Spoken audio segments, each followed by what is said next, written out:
How's it going, guys? My name is Stone McDonald, and welcome to these reviews, or welcome back if it ain't your first time here.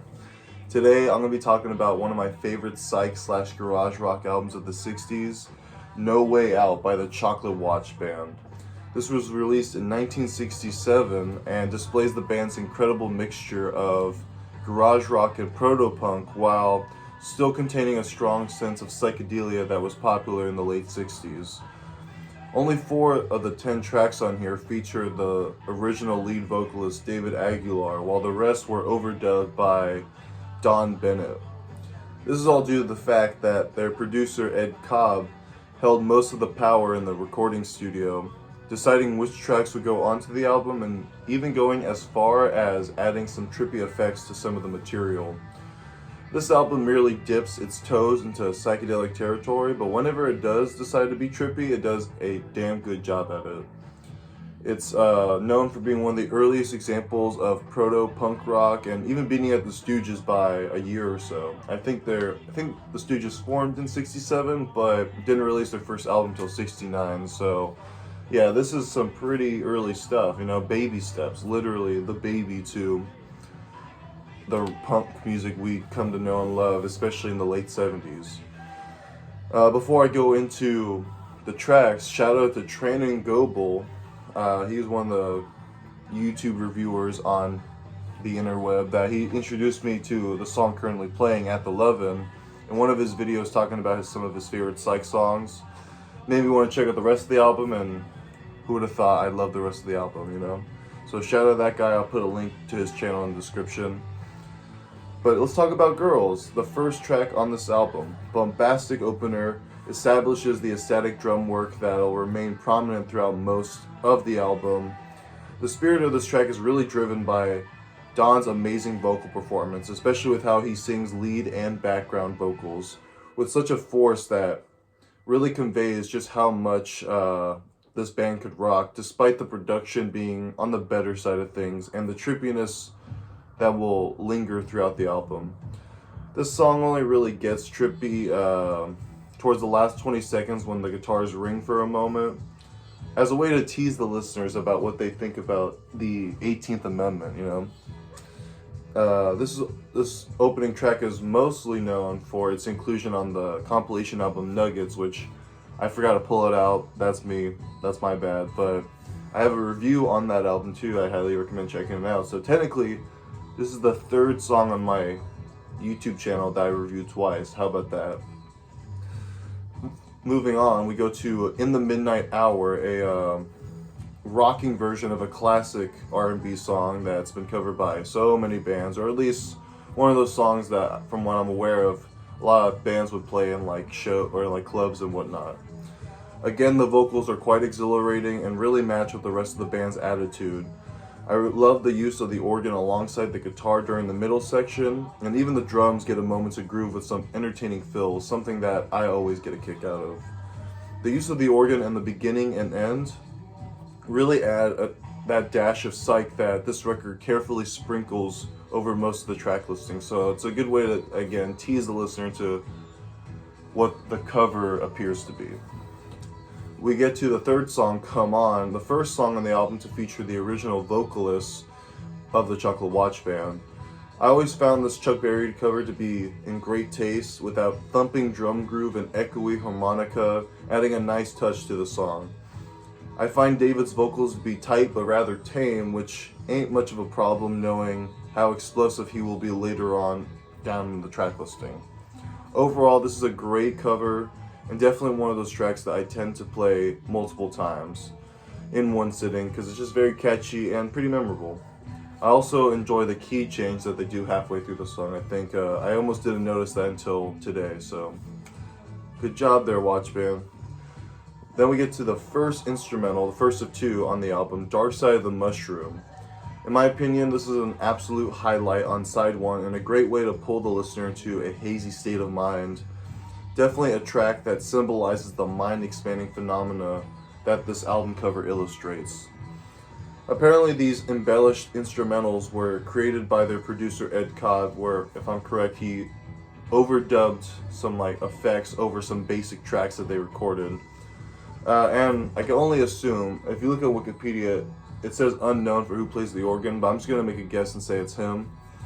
The interplay between the clean and distorted guitars definitely provide a sense of layering to the short but enjoyable instrumental.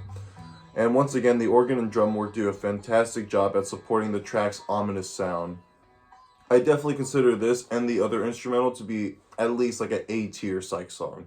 Even if they could have been expanded upon just a little more, but for what they are, they're still great nuggets of music, of psych rock.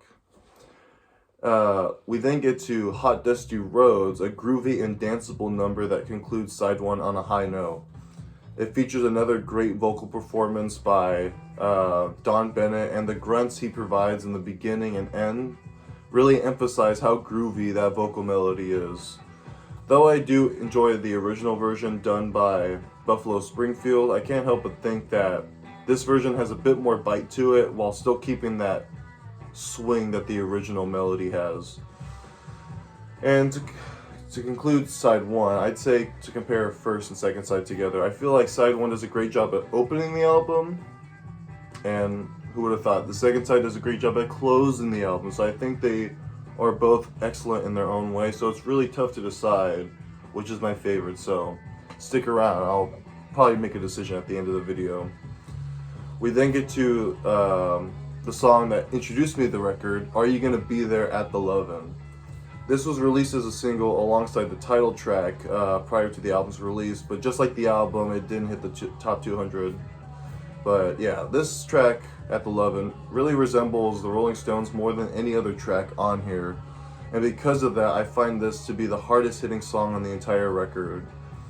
I definitely consider this to be David's best vocal performance, almost out-jaggering Mick Jagger in a way.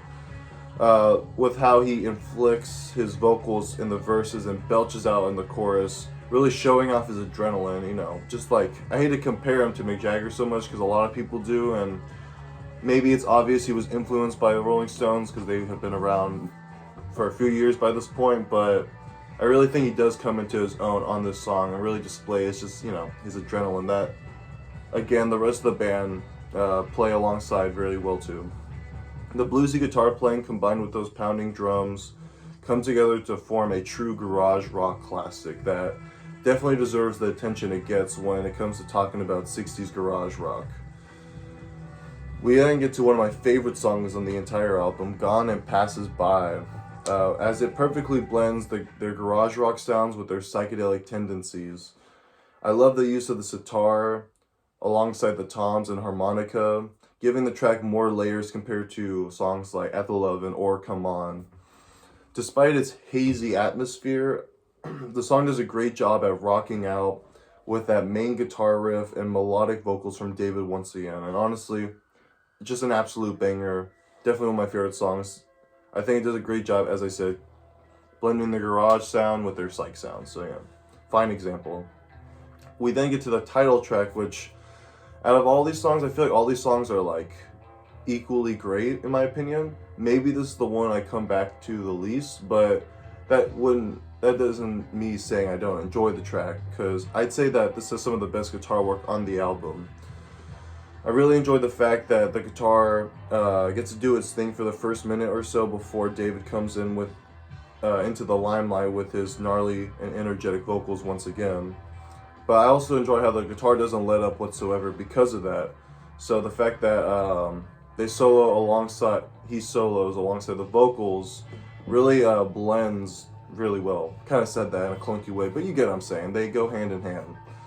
This offers a sense of haze that only grows stronger towards the end, where they start to, I assume, reverse the tapes, kind of like on that, I should know that song, Tomorrow Never Knows, yeah, by the Beatles. Kind of sounds like that in a way, for the last 15 seconds or so. We then get to the track, I'm finally catching up with the album, track number 9, the second instrumental, Expo 2000. The second instrumental, as I said on the album, just as good as the first, maybe if a little better in my opinion. It's tough to choose between the two, but I consider this to be like a fine and niche example of like psychedelic surf rock, with those swirling, I assume, keyboard effects layered on top of those fuzzed out guitar riffs that remind me of something like early Beach Boys or Dick Dale. Although it's just as long as Dark Side of the Mushroom, I find that it does a lot more with its time thanks to the instrumentation and the overall progression of the song. Definitely another highlight on the album, even if it doesn't really reflect what the Chocolate Watch Band are all about. But speaking of things that maybe the Chocolate Watch Band aren't similar to, we then close on probably was perhaps my favorite song on the album, Gossamer Wings. Easily the most far out tune on the entire record, and a fantastic way to close the album out. Just another high point for No Way Out.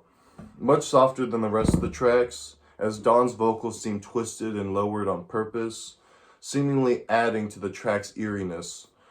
I can't tell what's being played as a solo in the middle area. I think it could be either, it sounds like a violin at first, but then it could sound like an organ or harmonica maybe. But either way, it does a great job at drowning the listener into a place, to quote the track, beyond space and time. Whoa. One of the highlights from this album, however, or one of the moments that is a highlight on this album, as well as on the song, is the very last minute of just the entire record, where the drummer goes into a 5/4 waltz. We get some great bass playing, which honestly I wish we could have gotten more because it's hard to hear the bass, as it is on most records. And wild keyboards, sound effects, what do you call it, before closing off on Dawn howling the phrase, "On gossamer wings." Can't hit it as smoothly as Dawn, but you know what I'm trying to say. You get it. And yeah, just like that, the album is over. It's only 28 minutes, so short. But you know what? I feel like, not saying the shorter the better, but there's less room for mistakes the longer the album is. So, not even mad. And especially with how this track listing is, it's just super tight. Like, it's hard to really pick my favorites because they all really change. But to give my favorite side, then my top 4 songs, I'd say my favorite side at the end of the day, though maybe I like the songs more on side 2. I think side 1 has a better flow to it as in terms of an introduction to the band. As it starts with Let's Talk About Girls, which is a fiery opener. We get some more fiery tracks, then we get to the instrumental, and then we close on another banger. But side 2 is just as great. I mean, it has my favorite song, Gossamer Wings, so it's really tough to decide. But top 4 songs, not 5, maybe 5 actually. Frick it, I'll do 5. The 4 I had written down were Gossamer Wings, Gone and Passes By, Dark Side of the Mushroom, and Hot Dusty Rose. But if I had to do number 5, it would probably be Expo 2000. Though it's more, probably an Ed Cobb song more than a Chocolate Watch Band song, it's still a kick-ass song, so can't hate. And yeah, just like that, I'll show you the record. You know, we're at that point in the segment. I can't remember what year this came out in, maybe like late 2000s, early 2010s, but colored vinyl, garage punk landmark. I'll read off the sticker, then I'll show the back. With such classics as Let's Talk About Girls and Are You Gonna Be There at the Love-In, the Chocolate Watch Band's 1967 debut LP is a timeless blast of snarling, adrenaline-driven garage rock.